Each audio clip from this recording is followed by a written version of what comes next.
I met my first love Peter straight after high school at a friend's 18th birthday party. Not having much experience with boys, I was very shy at first, but Peter was very chatty and charismatic, which made it easy for me to talk and connect with him. That night, I chatted to him for hours and afterwards cursed myself for not being brave enough to ask for his phone number. I wasn't very confident and assumed he was just being friendly and wouldn't want to see me again.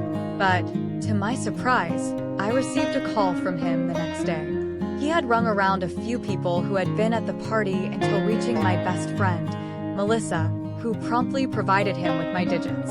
I had never had a boyfriend before, but Peter was everything I expected one to be like. When we started dating, I was smitten. At the time, he was 22 and older than me. He had a full-time job as an apprentice electrician.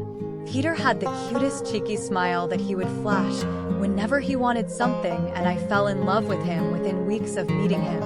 I remember at the time thinking he was perfect husband material. He was tall, muscular, good-looking, and I got along well with his family. Peter had even confided in me that he wanted to buy us a house once he became fully qualified. I remember at the time thinking he was perfect husband material. We had average sex. Peter and I dated for 3 years while I studied at university. Our relationship wasn't as physical or affectionate as I wished, but not having anyone else to compare him to, I never brought it up.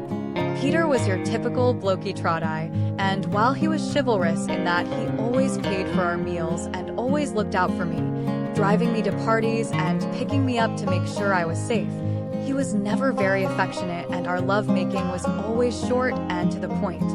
We were married shortly after I finished my course. At dinner after my graduation ceremony, he proposed to me in front of all my family and friends. My parents were thrilled and I was so excited. After our beautiful wedding and honeymoon, we bought a house and started our new lives together. Shortly after our honeymoon, Peter's younger sister, Katie, came to stay with us. Katie was the same age as me, but had been studying in Sydney for the last few years, and I had only met her a couple of times. She had moved back home to start searching for a job, and Peter was happy to let her bunk with us.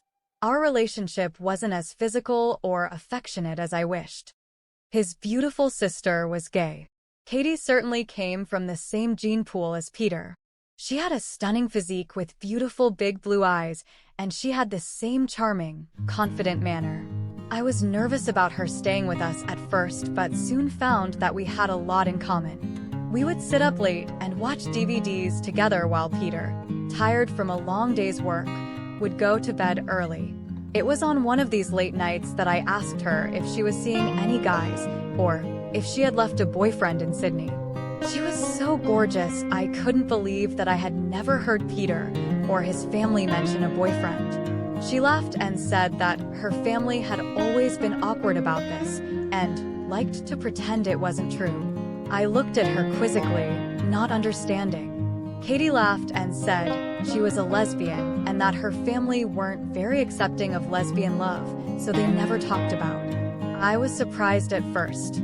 I hadn't picked it up at all.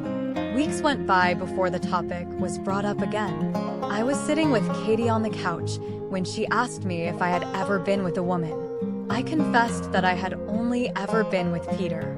I'd never even thought of being an unfaithful wife.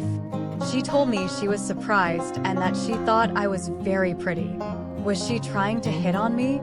Would she try something? But then I started to get excited and decided that I wasn't afraid. Before I knew it, Katie and I were kissing. Watch. 5 signs you're likely to cheat on your partner. Experimenting with a woman was amazing.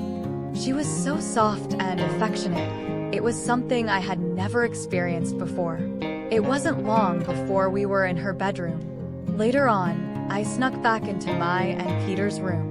Surprisingly, I didn't feel guilty at all. Katie had given me something that Peter never could, and what he didn't know couldn't hurt him.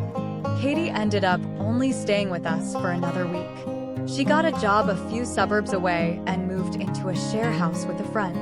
We never did anything like that ever again, but She always gives me a cheeky smile or wink across the table at family dinners. Nobody else knows I cheated on my husband, let alone it was a secret lesbian affair.